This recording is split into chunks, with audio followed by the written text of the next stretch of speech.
السلام علیکم ورحمۃ اللہ وبرکاتہ۔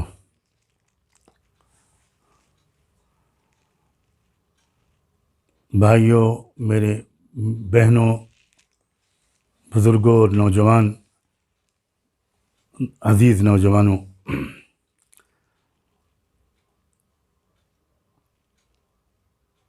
پوری دنیا اس وقت ایک بہت بڑی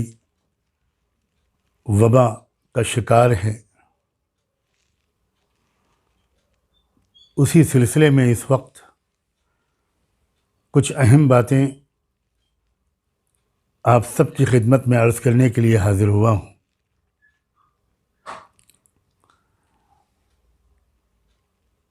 پہلے تو ایک بات اچھی طرح یہ سمجھ لیں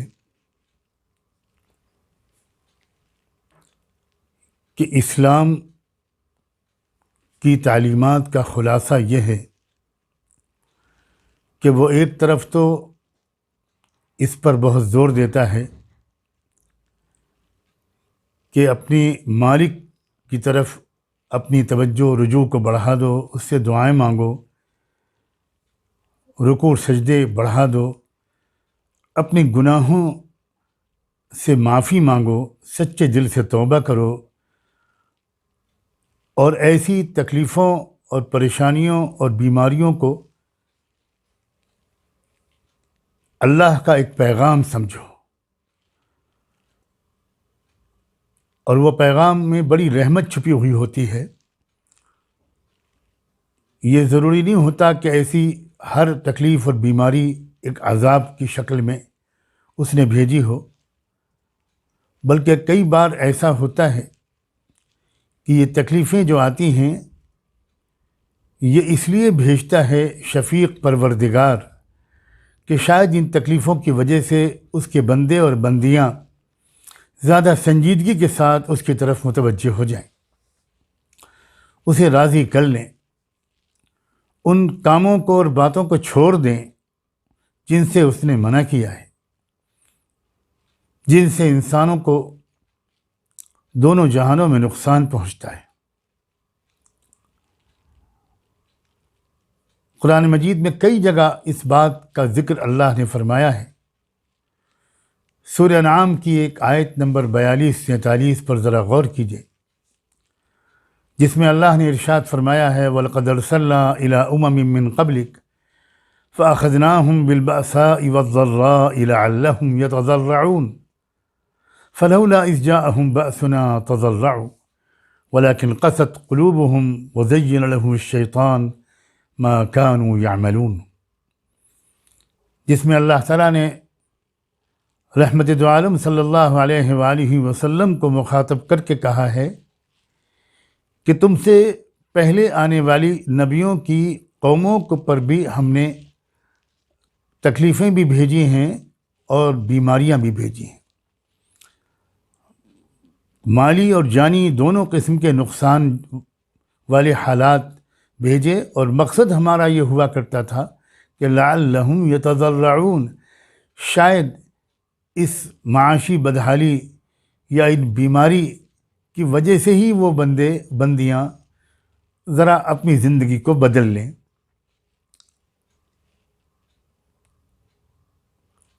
اگلی آیت میں اللہ نے ارشاد فرمایا کہ کیوں ایسا نہیں ہوا کہ جب انہیں کسی بیماری نے گھیرا یا کسی تکلیف نے ان کو تکلیف میں وہ مبتلا ہوئے، تو ایسا کیوں نہیں ہوا کہ انہوں نے اپنی زندگی بدل دی اور وہ میری طرف متوجہ ہو گئے، گڑ گڑا کر الہ و زاری کے ساتھ مجھ سے انہوں نے لو کیوں نہیں لگائی؟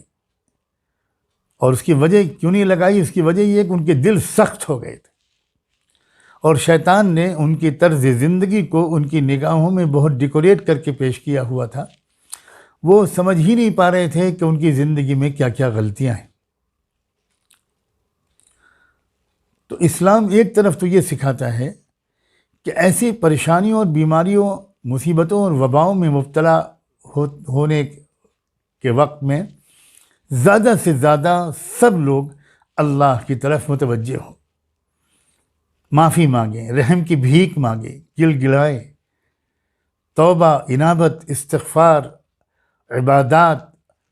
اور دوسرے نیک کاموں کی کثرت کرے اور بالکل گناہوں کو چھوڑ دے۔ ساتھ ہی ساتھ اسلام اس پر بھی زور دیتا ہے کہ احتیاطی تدبیروں کو بھی ضرور اختیار کیا جائے، اسباب کو بھی ضرور اختیار کیا جائے۔ اسلام کی تعلیمات کا ایک بڑا حسن اعتدال اور جامعیت ہے۔ ایسا نہیں کرتا اسلام کہ ایک جانب توجہ دلائے تو دوسری جانب توجہ نہ دلائے۔ اس کی میں ایک مثال آپ کے سامنے رکھنا چاہتا ہوں۔ آپ کو یقیناً معلوم ہوگا کہ جنگ کی حالات میں بھی میدان کارزار میں عین اس وقت جب کہ جنگ کا معرکہ شباب پر ہو، اسلام اس کی بھی اجازت نہیں دیتا کہ جنگ کی وجہ سے نماز کو آگے پیچھے کر دیا جائے، نماز با جماعت چھوڑ دی جائے، اور اس کی بھی اجازت نہیں دیتا کہ نماز اور جماعت کے اہتمام کی وجہ سے جنگ کی طرف توجہ میں کمی کر دی جائے یا بے توجہی برتی جائے۔ میرے والد ماجد معروف اور ممتاز عالم و بزرگ حضرت مولانا محمد منظور نعمانی رحمۃ اللہ علیہ نے اپنے تفسیری دروس میں ان آیات کی تشریح میں جس میں کہ جنگ کے وقت میں نماز کی پوری تفصیلی ترکیب قرآن نے بتائی ہے، اس کی تشریح کرتے ہوئے جو کچھ انہوں نے اس وقت فرمایا تھا، میں وہ آپ کو پڑھ کے سنانا چاہتا ہوں۔ اس میں انہوں نے یہ بات تحریر کی تھی یا فرمائی تھی کہ قرآن مجید کی ان آیتوں میں میدان جنگ کی نماز کے بارے میں جو ہدایت دی گئی اور رسول اللہ صلی اللہ علیہ وآلہ وسلم نے جس طرح اس پر عمل فرمایا، اس میں آپ کی امت کے لیے چند بڑے سبق ہیں۔ میرے نزدیک پہلا اہم سبق یہ ہے کہ اللہ تعالیٰ نے اس عالم کو عالم اسباب بنایا ہے، اور ہمارے لیے جائز نہیں ہے کہ ہم توکل کا نام لے کر اسباب و تدابیر کی طرف سے غفلت برتیں۔ اگر اس کی ذرا بھی گنجائش ہوتی تو یہ حکم ہوتا کہ میدان جنگ میں بالکل اسی طرح نماز ادا کی جائے جس طرح مسجد نبوی میں ادا کی جاتی تھی، اور سارا لشکر ایک ساتھ حضور کی اقتداء میں نماز پڑھے۔ کہا جاتا کہ دشمن ہمارا کچھ نہیں بگاڑ سکتا، اللہ ہماری حفاظت کے لیے کافی ہے، ہمیں کسی حفاظتی فکر اور تدبیر کی ضرورت نہیں، ہم نماز پڑھیں گے تو آسمان کے فرشتے ہماری حفاظت کریں گے۔ لیکن یہ حکم نہیں دیا گیا،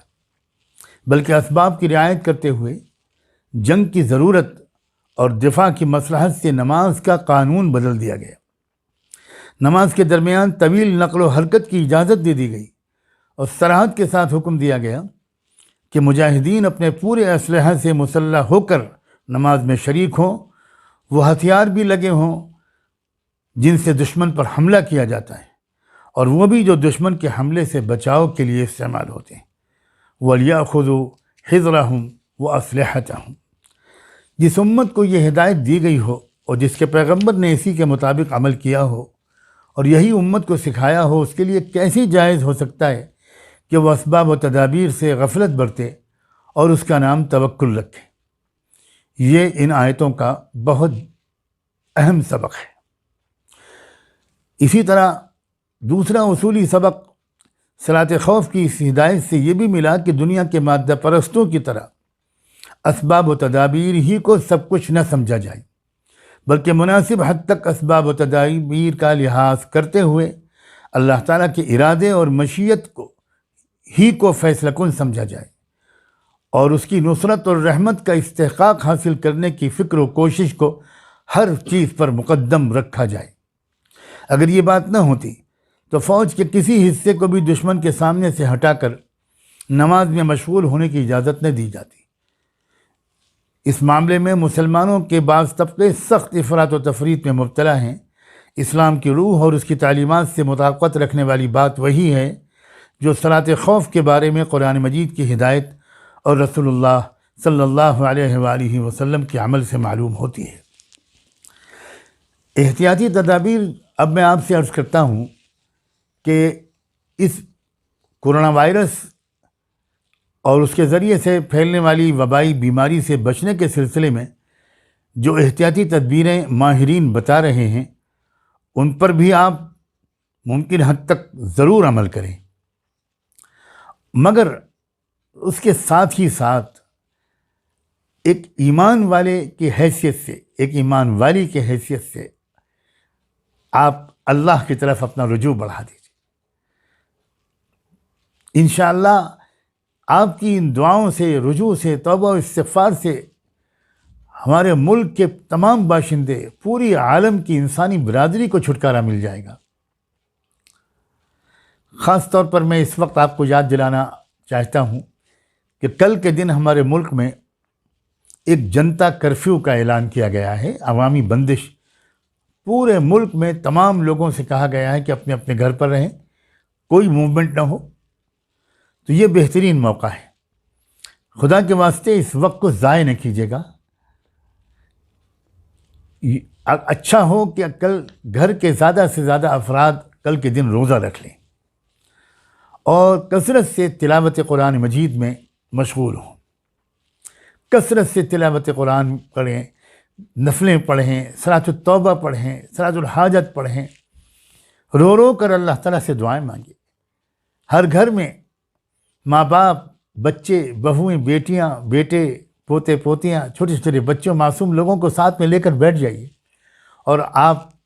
سب باری باری دعائیں کرائیں۔ باقی بچے، عورتیں، مستورات آمین کہیں۔ کبھی کوئی دعا کرائے، کبھی کوئی دعا کرائے، صبح کو کوئی کرا دے،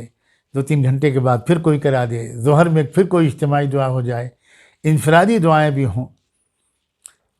انشاءاللہ اگر پوری دنیا میں جہاں تک اس فقیر کی آواز پہنچے، اس پر عمل ہو تو انشاءاللہ بہت نفع ہوگا۔ اس آواز کے بغیر بھی مجھے امید ہے کہ بہت سے لوگ توبہ اور انابت میں لگے ہوں گے۔ کل کے دن تو ایسا ہے کہ کیونکہ سب لوگ گھر پہ ہوں گے، مرد، عورتیں، بوڑھے، جوان، بچے، بچیاں، سب، تو اس وقت کا بھرپور فائدہ اٹھائیے۔ استعینوا بالصبر والصلاۃ، مدد لیا کرو صبر سے اور نماز سے۔ ہمارے بعض مفسرین نے صبر کی تشریح روزے سے کی ہے، اس کا مطلب ہے روزے اور نماز سے مدد مانگو۔ تو یہ میری گزارش ہے آپ سے، اس پر عمل کریں۔ اور ایک اور بات میں اس وقت عرض کر دوں، آنے والے دنوں میں ملک بھر میں لاک ڈاؤن کا اعلان کر دیا جائے یا مختلف علاقوں میں کر دیا جائے۔ ایسے وقت میں ایسے لاکھوں کروڑوں گھروں میں سخت پریشانیاں آ جاتی ہیں جہاں لوگ روز کماتے اور کھاتے ہیں۔ ہمارے مزدور بھائی بہن، بیٹے بیٹیاں، اس لیے میری ایک گزارش ہے کہ آپ ابھی سے، اس سے پہلے کہ وہ دن شروع ہوں، ذرا اپنے محلے، آس پڑوس یا جہاں تک آپ جائزہ لے سکیں ذرا جائزہ لیں۔ اور آپ جب اپنے گھر میں کھانے پینے کے سامان اور ضروریات زندگی کا سامان اکٹھا کرنے کی کوشش میں لگے ہوئے ہیں تو 1-2 ایسے گھروں کا بھی آپ خیال کر لیں جہاں شاید 1-2 مہینے کا سامان جمع کرنا ان کے لیے ممکن ہی نہ ہو۔ یاد رکھیں کہ انشاءاللہ اگر آپ یہ بھی دعا اور رجوع اللہ اور توبہ کے ساتھ اللہ کی مخلوق کی خدمت کے یہ کام بھی کریں گے، کسی تفریق کے بغیر، اس میں کسی کی تفریق نہ کیجیے گا، ہندو، مسلم، سکھ، عیسائی، بدھسٹ، جین، کسی بھی برادری، ذات کے، دھرم کے، مذہب کے لوگ ہوں، اگر وہ غریب ہیں، پریشان حال ہیں اور آپ نے ان کی بھی دیکھ بھال کی اور اسی نیت سے کی کہ اللہ تعالیٰ اس دیکھ بھال کی نیت سے گناہ بھی معاف کر دے اور اس بلا کو بھی سب کے اوپر سے اٹھا لے، تو انشاءاللہ یہ دونوں نتیجے بھی نکلیں گے۔ یہ گزارش کرنے کے لیے میں حاضر ہوا تھا، میں زیادہ وقت نہیں لینا چاہتا۔ امید ہے کہ انشاءاللہ آپ میری ان دونوں گزارشات پر بھرپور توجہ دیں گے، بلکہ احتیاطی تدبیروں والی گزارش کو بھی شامل کیجیے۔ تو یہ تینوں گزارشات پر آپ احتیاطی تدبیریں بھی اختیار کریں، خوب اللہ سے اپنا معافی بھی مانگیں اور اپنے جہاں تک ممکن ہو جو مستحق ہمارے بھائی بہن ہیں، روز کمانے کھانے والے، ان کا بھی بہت خیال رکھیں۔ جزاکم اللہ۔ السلام علیکم ورحمۃ اللہ وبرکاتہ۔